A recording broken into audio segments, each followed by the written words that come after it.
அஸ்ட்ரோசைன் channel வாயிலாக உலகெங்கும் வாழ்ந்து கொண்டிருக்கின்ற சகோதர சகோதரிகளுக்கு அன்பார்ந்த வணக்கங்கள் மற்றும் வாழ்த்துக்கள். இன்றைய பதிவு ஆவணி மாதத்துக்குரிய ராசி பலன்கள். இந்த ஆவணி மாதத்தினுடைய கிரக நிலைகளை முதலில் பார்ப்போம். அதன்படி காலச்சக்கரத்தினுடைய இரண்டாவது வீடு என்று சொல்லக்கூடிய ரிஷபமனையில் குருவும் செவ்வாயும் இணைந்து குருமங்கள யோகத்துடன் இந்த ஆவணி மாதம் 9ஆம் தேதி வரை இருக்கிறது. அதன் பிறகு செவ்வாயினுடைய பெயர்ச்சி, செவ்வாய் மிதுனமனைக்கு பெயர்ச்சியாகிறார் அப்படின்னு சொல்லலாம். புதன் பகவான் பார்த்தீங்கன்னா கடகமனையில் வக்ரமாக இருக்க வருகின்ற இந்த ஆவணி 19ஆம் தேதி வக்ர நிவர்த்தி அடைந்து சிம்ம மனையில் தன்னுடைய அதிநட்பு வீட்டில் போய் அமர இருக்கிறது. சூரிய பகவான் இந்த ஆவணி மாதம் முழுவதும் சிம்மமனையில் வீற்றிருக்க, சுக்கிர பகவான் பார்த்தீங்கன்னா இந்த மாதம், அதாவது 9ஆம் தேதி, ஆவணி மாதம் 9ஆம் தேதி, ஆகஸ்ட் மாதம் 25ஆம் தேதி சுக்கிரன் கன்னிமனையில் நீசமாக வந்து அமர இருக்கிறது. சனி பகவான் வக்ர நிலையில் கும்பத்தில் அமர்ந்திருக்க, ராகு பகவான் பார்த்தீங்கன்னா மீனமனையிலும், கேது பகவான் கன்னிமனையில் இந்த மாதம் கிரகங்கள் இருக்கின்றது. ஸோ இந்த கிரக அமைப்புகளை வைத்துக்கொண்டு என்ன மாதிரியான பலன்கள், சாதகம் என்ன, பாதகம் என்ன, எதை செய்யலாம், எதை செய்யக்கூடாது, என்ன மாதிரியான தெய்வ வழிபாடு இந்த மாதம் நமக்கு உகந்தது என்பதை பற்றித்தான் இந்த பதிவில் நம்ம டீட்டெயிலாக பார்க்க போகிறோம். அதற்கு முன்னால் நம்முடைய சேனலை நீங்கள் ஃபர்ஸ்ட் டைம் பார்ப்பவர்கள் என்றால் மறக்காமல் சப்ஸ்கிரைப் பண்ணிக்கிங்க. மீனராசி அன்பர்களே, இந்த ஆவணி மாதம் எப்பேற்பட்ட பலனை தரும் என்று பார்க்கும் பொழுது, உங்களுடைய ராசிநாதன் என்று சொல்லக்கூடிய குரு பகவான் 3ஆம் இடத்துல போய் மறைஞ்சிருக்கார். ஆனால் மறைஞ்சிருந்தாலும் செவ்வாயோடு இணைந்திருக்கிறார். அதாவது தனாதிபதியோட இணைந்திருப்பதும் உங்களுக்கு நல்லது. அப்போ குருவும் செவ்வாய் இணைந்தால் என்ன, குருமங்கள யோகம் உங்களுக்கு ஏற்படுகிறது. ஆனால் அதே சமயத்தில் உங்கள் ராசியில் சர்ப்ப கிரகம் என்று சொல்லக்கூடிய ராகு இருக்கார். அப்போ ஜென்ம ராகு இருக்கிறதுனால என்ன ஆகும், கொஞ்சம் ஆசையை தூண்டக்கூடிய தன்மையை கொடுக்கும். அதாவது பேராசையை தூண்டக்கூடிய ஒரு பிரம்மாண்டமாக ஒரு எண்ணத்தை வரவழைக்கக்கூடிய தன்மையில் இருக்கும். ஆனால் அதை மட்டும் நீங்கள் கொஞ்சம் யோசிக்கிங்க. எந்த ஒரு புதிய விஷயங்கள் செய்தாலும் ஒரு தடவைக்கு 2 தடவை யோசித்து செயல்படுவது நன்று என்பதை மட்டும் ஆழமாக மனதில் பதிய வைத்துக் கொள்ளுங்கள். எடுத்தோம் கவுத்தோங்கிறத மட்டும் செய்யக்கூடாது. உங்களுக்கு 7.5 சனியில் இப்போ விரய சனி ஓடிக்கொண்டிருக்கிறதுனால ஏதாவது ஒரு விரயத்தை கொடுத்து விடுவார் அப்படிங்கிறதை மட்டும் ஞாபகத்தில் வைத்துக் கொள்ளுங்கள். அதே சமயத்தில் தனஸ்தானாதிபதியாக இருக்கக்கூடிய அந்த செவ்வாய் பகவான் குருவோடு உங்கள் ராசியோடு சேர்ந்து முயற்சி ஸ்தானத்தில் இருக்கிறதுனால நிச்சயமாக உங்களுடைய முயற்சி, தன்னம்பிக்கை, தைரியம், வீரியம் நன்றாக இருக்கிறது அப்படின்னு அர்த்தம். அப்போ என்ன, குடும்பத்துக்கு தேவையான பொருள்கள் வாங்கி மகிழக்கூடிய தன்மையும், குடும்பத்தில் சுப காரியங்கள் செய்யக்கூடிய தன்மையும், குடும்பம் சார்ந்த விஷயத்தில், அதாவது உங்கள் வாக்கு சம்பந்தப்பட்ட விஷயத்தில் மட்டும் கொஞ்சம் கவனம், எச்சரிக்கையோடு இருக்கணும். என சனியினுடைய பார்வையும் அந்த 2ஆம் இடத்தில் பதிகின்ற காரணத்தால் கொஞ்சம் வாக்கு சார்ந்த விஷயங்கள், கொஞ்சம் கோபம், ஆக்ரோஷம், இதை மட்டும் தவிர்த்து விட்டாலே போதும். யாருக்கும் பார்த்தீங்கன்னா பணம் சார்ந்த விஷயத்தில் கவனம், எச்சரிக்கையோடு இருக்கணும். இந்த 2 விஷயங்கள், பணம் ஏதாவது ஒரு ரூபத்தில் உங்களுக்கு வந்து கொண்டிருக்கும். ஆனால் பணம் கையாளுகின்ற விஷயத்தில் மட்டும் கவனமாக இருக்கணுங்கிறத ஞாபகத்தில் வைத்துக் கொள்ளுங்கள். 3ஆம் இடம் நல்லா இருக்கு. குரு 3ல் மறைஞ்சிருந்தாலும் 7ஆம் இடத்தையும் 9ஆம் இடத்தையும் 11ஆம் இடத்தையும் பார்ப்பது உங்களுக்கு நிச்சயமாக மேன்மையை தரக்கூடிய தன்மையில் அந்த குருவினுடைய பார்வை, அதாவது குரு பார்க்கின்ற இடத்துல வலிமை பெறுகிறது. அப்போ 7ஆம் இடத்தை பார்க்கறதுனால என்ன, ஒரு சிலருக்கு திருமணம் ஆனவர்களுக்கு ஒரு மாதிரியான ஒரு பிரச்சனை இருந்தது, ஒரு கருத்து வேறுபாடு இருந்ததுன்னா இப்போ அந்த குரு அந்த 7ஆம் இடத்துல போய் அமர்ந்திருக்கின்ற காரணத்தாலும், சுக்கிரனும் 7ஆம் இடத்தில் அமர்ந்து குருவின் பார்வை பெற்றிருக்கிறதுனாலும் கணவன் மனைவிக்குள்ள இருந்த இடைவெளி இப்போ இல்லை. ஒருவருக்குள்ள அந்யோன்யம் ஏற்படுத்தும் அப்படிங்கிறத அமைப்பும், ஒருவருக்கொருவர் புரிந்து கொள்ளக்கூடிய நிகழ்வும் இந்த மாதம் நல்லா இருக்கு.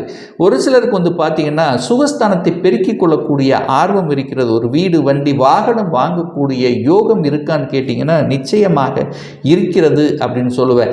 ஆனால் ஏன் இதை ஸ்ட்ராங்காக சொல்கிறேன்னா, செவ்வாய் அந்த 4ஆம் இடத்தில் அமர இருக்கிறார். நிலக்காரகனான செவ்வாய் 4ஆம் இடத்தில் அமர்வதும், அந்த 4ஆம் அதிபதியாக இருக்கக்கூடிய புதன் பகவான் 6ஆம் இடத்துல போய் அமர்வதும், அதாவது சூரியனுடைய வீட்டில் சிம்ம மனையில் சூரியனோடு சேர்ந்திருக்கிறதுனால நிலம் சார்ந்த விஷயங்கள், ஒரு புதுசாக வாங்குறது அல்லது தோட்டம் சார்ந்த விஷயங்கள், ஒரு விவசாயம் சார்ந்த விஷயங்கள், கால்நடை வளர்ப்பு, 4 கால் பிராணிகள் என்று சொல்லக்கூடிய ஆடு மாடு, இந்த மாதிரி வளர்ப்பு பண்ணைகள் அமைப்பதற்கும் இந்த காலகட்டம் உங்களுக்கு சிறப்பாக இருக்கிறது. அதற்கான லோன் கிடைக்குமானா நிச்சயமாக லோன் கிடைக்கும்.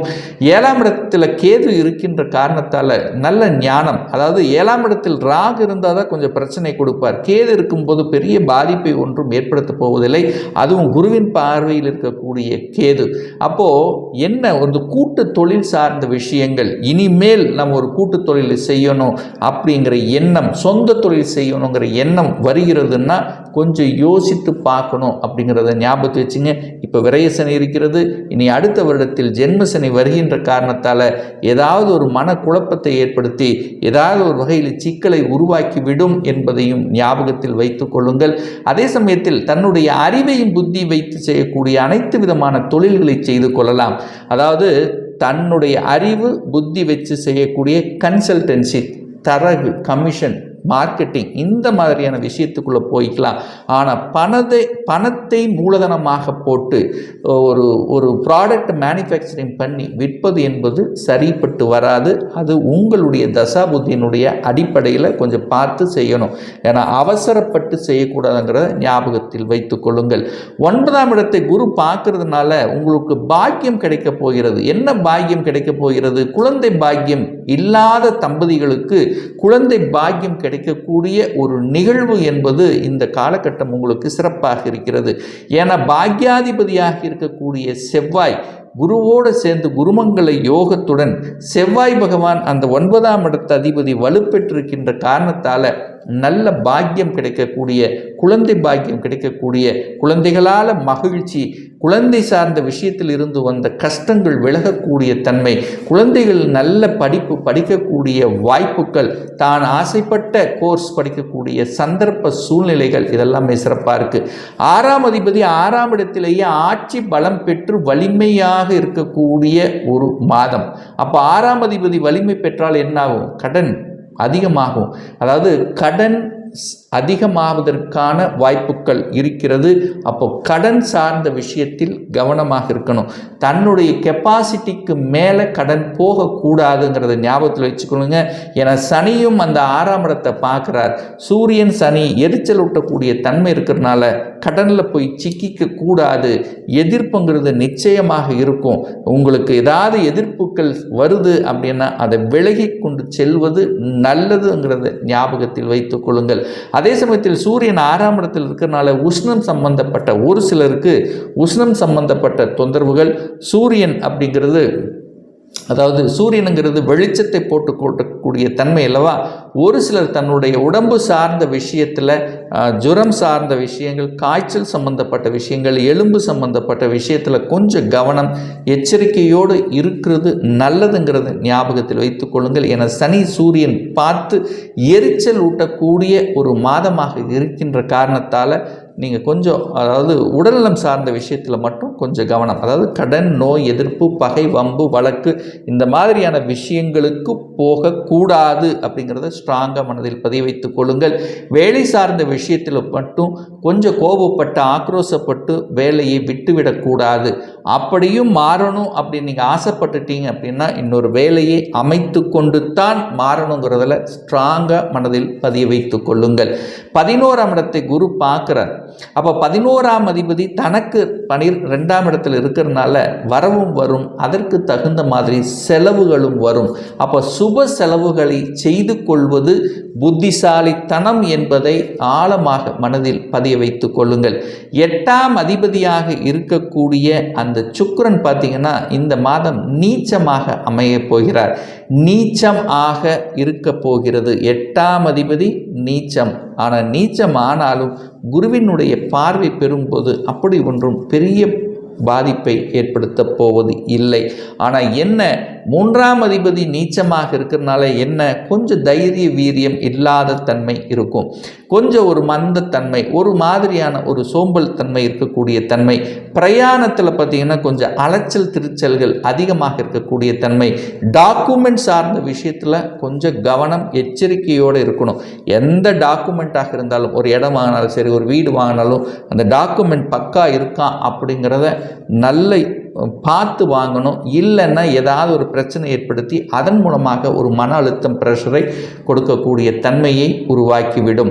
ஸோ ஆக மொத்தம் இந்த மீன ராசி அன்பர்களுக்கு இந்த மாதம் பார்த்திங்கன்னா சில வகைகளில் திடீர் அதிர்ஷ்டத்தையும் திடீர் லாபத்தை கொடுக்கக்கூடிய வாய்ப்புகளை ஏற்படுத்தும்.